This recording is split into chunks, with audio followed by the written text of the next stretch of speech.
여러분 안녕하세요. 날씨가 이제 많이 시원해졌죠.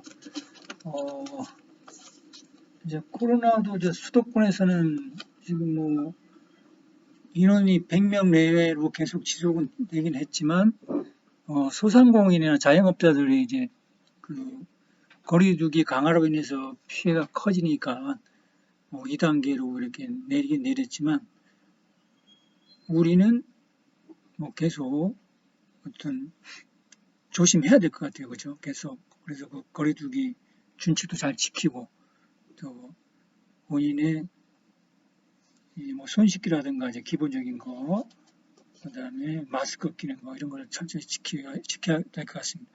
만약에 걸리면 누구 손해예요? 본인만 손해예요. 그죠? 본인 가족, 그리고 친한 친구들 다 피해 준 거기 때문에 상당히 유의하는 수밖에 없을 것 같습니다. 자, 우리가 지난 시간에는 송금 결제 방식에 대해서 이제 학습을 했었는데요. 오늘은 추심 결제 방식에 대해서 알아보도록 하겠습니다.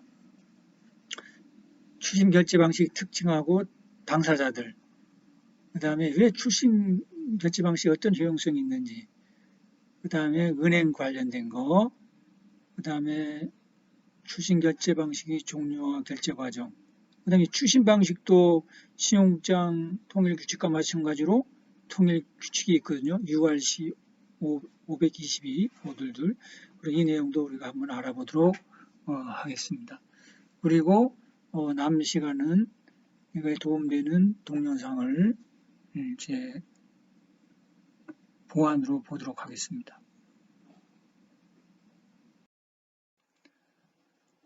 자, 우리가 대금 결제 방식에는 송금한 방식이 있고 추심한 결제 방식이 있고 대표적인 게 신용장 결제 방식이 있었습니다. 그 이외에 최근에 뭐 다른 특수 결제 방식이 많이 생기고는 있지만 기본적으로 이 세 가지 툴인데 지난 시간에 우리가 송금한 결제를 봤었고 오늘 추심 결제 방식은 이용하는 이유는 왜 그러냐?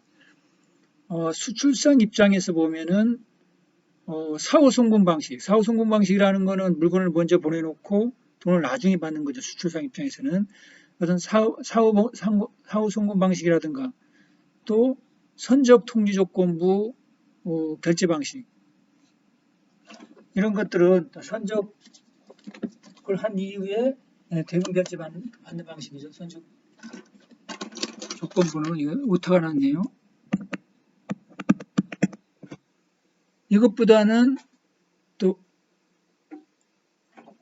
이제 수출상 입장 유리하고 또 신용장 결제 방식이 제일 안정적이긴 하나 이거는 또 비용이 들어가잖아요. 그죠? 왜냐하면 신용장 개설이라든가 이런 비용들이 들어가기 때문에 신용장 결제 방식보다는 비용상 저렴해요. 그리고 그런 사이로 해서 이제 추심한 방식도 많이 쓰고 있어요. 그러니까 지금 전 세계적으로 결제 방식 중에 사용하는 비율을 보면은 추심 방식과 한 20%, 그 다음에 신용장만 20%, 그 나머지는 송금 방식. 요즘 소액거래량이나 전세상을 많이 발생하면서 송금 방식이 많이 늘어났어요, 그죠? 그래서 송금한 방식이 한 50% 이렇게 이런 방식으로 좀 쓰고 있는 것 같아요. 그러면 추심은 뭐냐? 추심이란 뜻은 뭐냐? 지난번에 얘기했지만 우리가 채권자가 채무자한테 너 돈을 갚아라 이렇게 요청하는 거잖아요, 그죠? 누구한테 요청해? 제3자인 은행을 통해서 요청을 한단 말이에요. 그래서 수출상이 은행에 서류를 접수해요. 수출 선적이나 이렇게 하게 되면 그러면 은행에다가 지급은행이나 인수은행이나 서류에다가 서류를 제출해서 누구한테 수입상한테 대금을 수출 대금을 받아주십시오 해서 요청을 하는 거잖아요. 추심이란 거는 거죠. 그래서 은행이 접수된 지시 서류가 접수되면 그걸 지급해주거나 아니면 그 서류를 인수해서 어떻게 채무자인 수입상 또는 수입상이 거래한 은행에다가 서류를 넘겨주는 거죠. 그죠? 이런 서류상 거래를 취급하는 걸 의미해요. 추심이라는 거는. 추심 결제 방식에서 추심이라는 거는. 그런데 이 추심은 우리나라가 임의적으로 하는 게 아니고 전 세계가 통일된 추심 통일 규칙이 있어요. 이런 추심 통일 규칙에 의해서 이걸 URC라고 그러고요. URC라고 그러고 ICC 522 이렇게 표현도 해요. 이렇게 적용해요. 그래서 우리가 요 추심한 방식에 의해서 이제 거래를 하려 그러면 반드시 이 아래 문구, 이 문구를 포함시켜줘야 돼요. 계약서나 이런데 아니면 뭐 그죠? 그래서 추심 지시서에다가 요거 적용한다. 추심 지시서에다가 이제 추심 통일 규칙 URC를 적용한다고 해서 이 내용을 삽입을 시켜야 되거든요. This collection is subject to uniform rules for collections. 뭐 995 revision ICC publication number 522 이런 식으로 그래서 이걸 사용한다고 해줘야 요 신용장 통일 규칙에 적용된 규칙들을 적용받을 수 있는 거거든요. 그래서 신용장 통일 방식도 규칙도 전 세계 통일된 룰을 적용하고 있구나. 이렇게 이제 일단 이해를 하시면 되겠습니다.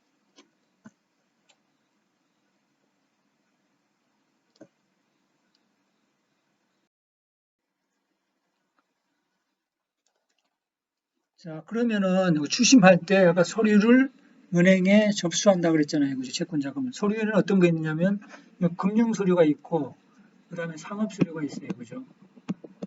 금융 서류에는 추심은 반드시 환음이 따라다닌다 그랬죠. 그죠? 환음하고 약서금이나 수표 이런 금융 서류 플러스 선적 서류. 이걸 플러스해서 은행에 제출하는데 선적 서류에는 또 어떤 게 있을까요? 인보이스 있죠.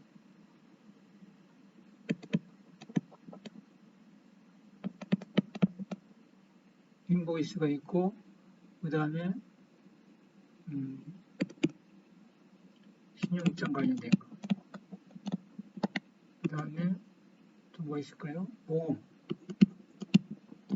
이런 소리들이 있겠죠. 그죠? 그래서 이런 선적 서류하고 환넣음 발행하는 게 우리가 환넣음이라고 그랬죠. 이런 서류를 은행에 제출하면 은행에서는 이 서류를 받고 그 추심은행에서 지급을 하든가 아니면 서류를 인수해서 채무자한테 전달하는 또는 채무자 거래은행에 전달을 하겠죠. 그죠? 이런 거예요. 그죠? 추심이라는 방식은.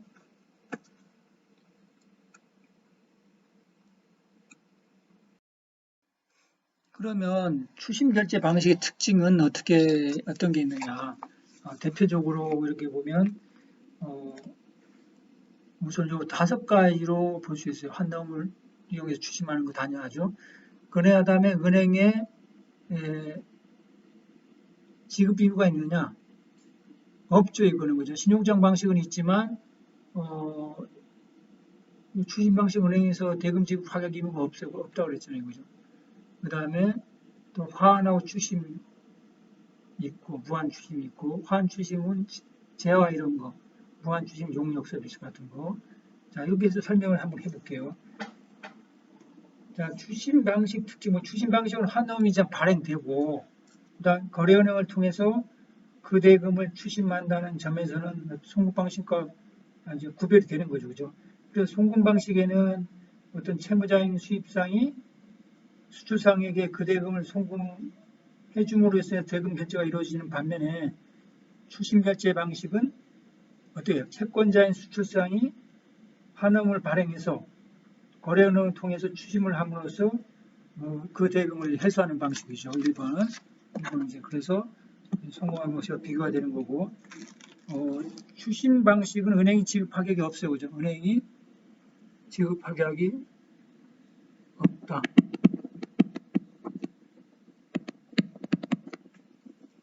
지급하격이 없어요.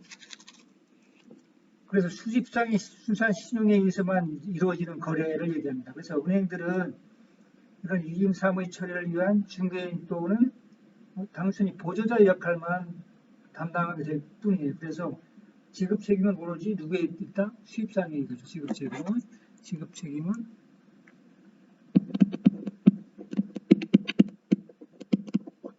나한테 있다. 수입상에서 은행에 있는 게 아니고. 그 다음에 이제 세 번째로는 추심 방식에는 화환 추심이 있고 이제 무한 추심이 있는데 하한 추심은 이제 무역과 관련되어 있는 추심 방식을 얘기하는 거고, 그래서 아까 같이 서류가 첨부되는 거예요. 서류가 첨부되는, 아까 금융서류하고 일반 서류가 있었잖아요. 서류가 첨부돼서 은행에 제시되는 거고, 무한 추심은 용역 거래예요. 무한 추심, 용역 서비스 거래이기 때문에 이에 관련되는 이건 서류가 첨부 안 되겠죠. 용역 서비스니까 서류가 있을 거 없잖아요.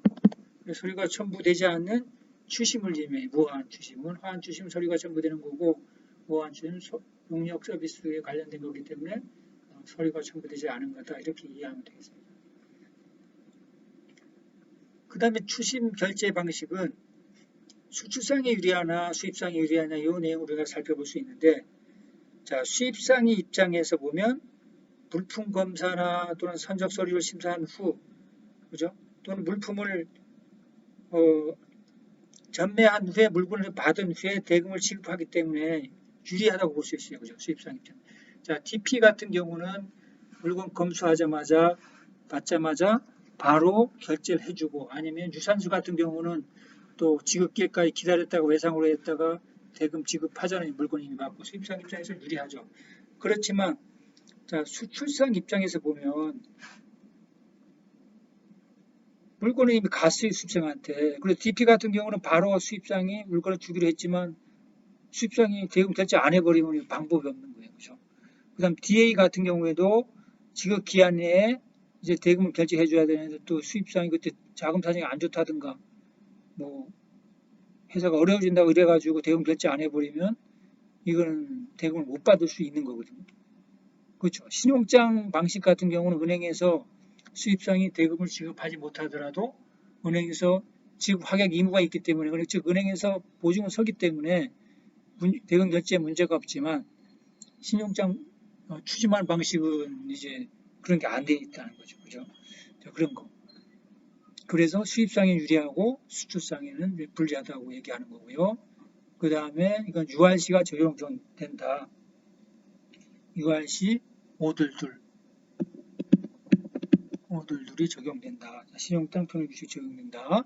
그래서 신용장 통일규칙 적용하려고 그러면 뭐 추심 지시서에 앞에서 얘기했듯이 이런 문구가 들어가야 된다고 이렇게 설명했었습니다. 그러면 이제 추심 결제 방식에는 그 이해관계자, 즉 당사자가 누가 있느냐 이렇게 보면 되겠죠, 그죠? 우리가 수출하고 수입 계약에 있어서 수출상하고 수입상 간에 이제 수출 계약에 의해서 추심하는 방식으로 계약을 했죠. 계약을 했고, 그 다음에 수출상이 선적을 했어요. 선적을 해서 추심물의 은행에다가 이제 아까 서류를 추심물회를 한다 그랬죠. 그죠? 그게 추심물회 은행이에요. 추심물회 은행. 그러니까 수출상이 추심의뢰인이 되고, 그 다음에 수출상과 거래하는 은행이 추심물의 은행이 되겠죠. 그죠? 그러면은 수출상은 선적하거나 물건을 보내고 나서는 그 서류를 누구한테 추심의뢰은행에다가 제시를 해서 이제 추심의뢰해서 대금 청구를 하게 되는 거죠. 그러면 추심의뢰은행은 그 수출상으로부터, 즉 추심의뢰은행부터 선적 관련 서류를 받고 그걸 누구한테 넘기죠? 추심의뢰은행한테 다시 넘겨줘야 되겠죠.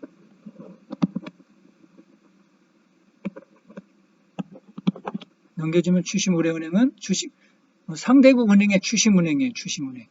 그러니까 추심의뢰인, 추심의뢰은행, 추심은행. 그 다음에 지급인은 수입상이 되는 거 이렇게 되겠죠. 그죠? 3번. 그 다음에 그 중간에 또 제시은행이 있을 수 있어요. 그죠? 제시은행은 지급인에게 직접 추심서를 제시하는 추심은행이에요. 제시하는 은행도 있고 직접. 자, 그래서 이렇게 되는데 이해관계 당사자들은 자, 이 내용에 대해서 한 번 더 살펴보면 자, 추심 의뢰인은 쪽 수출상이죠. 수출상 그랬잖아요. 그래서 거래은행의 수출 대금의 추심을 의뢰하는 고객이에요. 그죠? 수출상 입장에서 보면 수출상은 추심을 의뢰하면서 뭐가 발행돼요? 화환나무 발행, 그죠? 여기 화환나무 발행되죠. 화환나무. 화환음이 발행되기 때문에 이제 발행인이 되는 거죠. 그죠? 드로우라고 해요. 드로우. 발행인이 되고 또 수입상에 대해서 채권을 주장할 수 있는 채권자가 되게 돼요. 채권자. 그래서 채권자를 우리가 크레디터. 크레디트 하고 또는 물품을 보내줘야 되면 송화인이라고 돼요. 송화인, CON, SI, 컨사이너, 송화인하고 이렇게 이런 그 권리가 있는 거죠. 수출상에 되기는. 그래서 채권자가 되기도 하고 화나무 발행 채권자가 되기도 하고 그 다음에 송화인이 되기도 하고 이렇다는 얘기죠. 수출상 추심 의뢰인 다 같은 얘기들입니다. 그 다음에 추심 의뢰은행. 자, 추심 의뢰은행은 추심 의뢰인이 의뢰받은 은행이 추심 은행이 국내에 있는 거죠. 수출상하고 같은 펜. 추심 의뢰은행은 이건 리미팅 뱅크라고 하는데 리미팅 뱅크. 그런데 고객인 수출상으로부터 추심을 의뢰받은 은행으로 보통 수출상이 거래은행이 되죠. 수출상이 거래은행.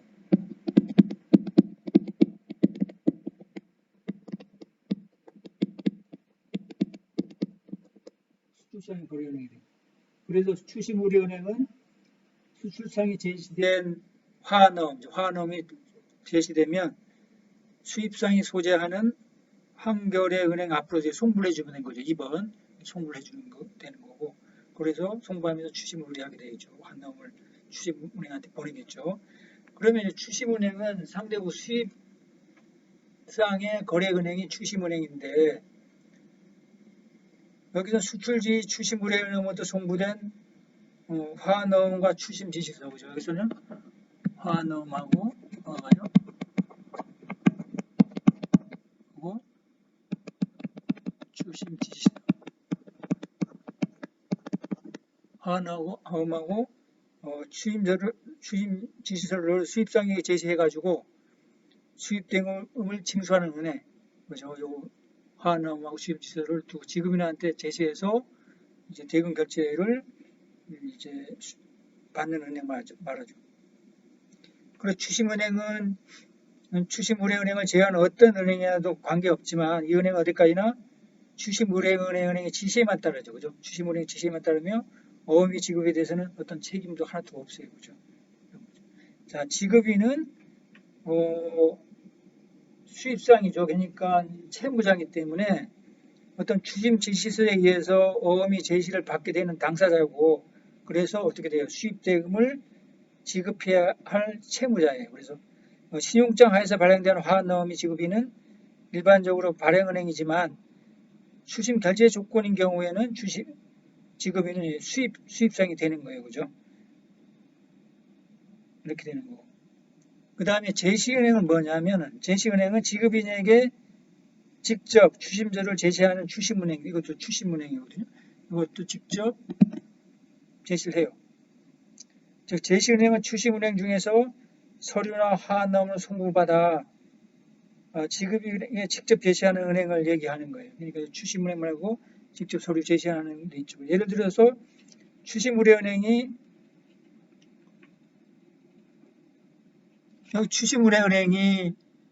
추심의뢰은행이 수입국의 뭐 지사나, 그죠?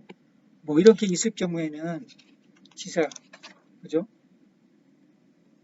있을 경우에는 저 추심은행 상대 추심은행 통하지 않고 본인의 지사, 예를 들면은 뭐 우리나라의 뭐 은행 예를 들면 우리나라 외환은행에 뭐 싱가포르 지점이 있으면 싱가포르 지점 통해서 제시할 수 있겠죠, 그죠? 그런 식으로 이제 추심할 때 그거를 제시은행이라고 얘기할 수 있어요.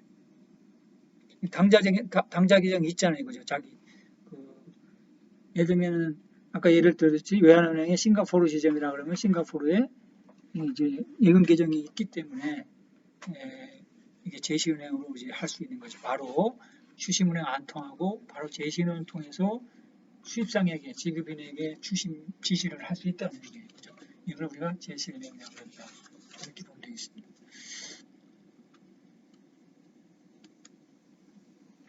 그 다음에 이제 은행 관계를 한번 이제 살펴보도록 할게요. 은행의 의무는 뭐라고 그랬어요? 은행의 의무는 이거는 뭐 신용장 방식과 대금 지급 확약 의무가 없고, 그냥 선량한 수입자로서 신의 성질의 원칙에 따라서 그냥 상당한 주의를만 기울여주면 돼요. 그래서 서류만 잘 챙겨받고 잘 넘겨주고 이런 절차만 해주면 되는 거거든요. 그죠? 은행. 그래서 이제 그 다음에 또 물품의 인수나 보관 의무의 면책, 이런 건 인수 책임도 없어요. 이런 것도. 자, 물품은 은행이 사전 동의 없이 은행의 주소로 직접 발송되거나 은행 또는 은행의 지시인에게 탁송돼서는 아니 되는 거예요. 그럼에도 불구하고 물품이 은행이 사전 동의 없이 지급인에게 지급이 인도되거나 인수 또는 이렇게 되는 경우에도 그 은행이 물품을 반드시 인수해야 될 의무가 없는 거예요. 은행 동의 없이 은행 보내더라도. 그죠?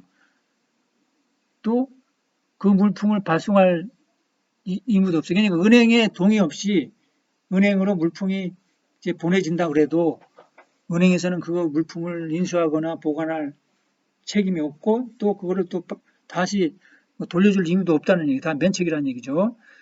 그 다음에 세 번째로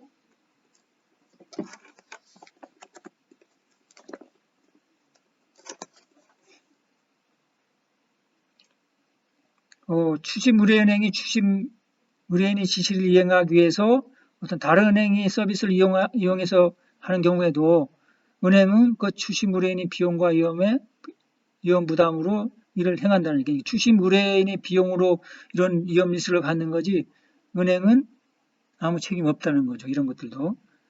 그 다음에 접수된 서류에 대해서도 마찬가지고 추심은행은 접수된 서류가 추심 지시서에 열거된 것과 외관상 일치하는지를 외관상 일치하는지를 하면 되는 거고 그것이 누락되거나 또는 열거된 것과 다른 서류에 대해서는 지체 없이 전신으로 또 이런 추심 지시서를 송부한 당사자에 통지만 하면 끝나는 거예요. 그죠? 그래 그거 잘못 책임은 은행이 없다는 얘기죠. 그래서 추심은행은 서류 내용에 대해서 심사할 의무도 없고 또 추심 지시서에 기재된 서류 종류나 또는 통수가 맞는지 이런 확인만 하면 되는 것이지 자 선관주의 의미에서 확인만 하면 되는 것이지 그거에 대해서 면책이라는 얘기예요. 그래서 서류 효력이 있는지 없는지도 은행에서는 굳이 안 따져도 되는 거예요. 그 다음에 뭐 송달 중에 지연이나 면역이 오래된 면책, 또 불가항력적인 거, 또 천재나 소유지변 이런 것들도 불가항력적인 것도 은행에서 책임 안 진다는 얘기예요. 그래서 이렇게 보면은 추심결제 방식에서는 어떻게 돼요? 은행에서 이제 책임지는 게 없어요. 그죠? 책임지는 게 없고 전부 그냥 당사자 간에서 알아서 하라는 얘기예요. 자, 이게 결정적으로 송금결제 저거하고 다른 거죠. 심정 방식하고.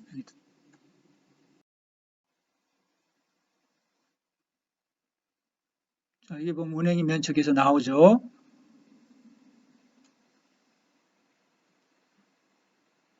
물품의 인수나 보관 의무 면책이고 그 다음에 추심을 위한 제3 당사자의 이용에 대한 면책이다. 그리고 접수된 서류에 대한 면책, 서류 효력에 대한 면책, 송달 중에 지연, 멸실, 번역의 오류에 대한 면책, 불가항력적 상해에 대한 면책이라는 걸 이해하면 되겠습니다. 오늘은 여기까지 하고 저희는 동영상 보고 다음 시간에는 추심 결제 방식 종류와 결제 과정에 대해서 학습하도록 하겠습니다. 여러분 수고했습니다. 감사합니다.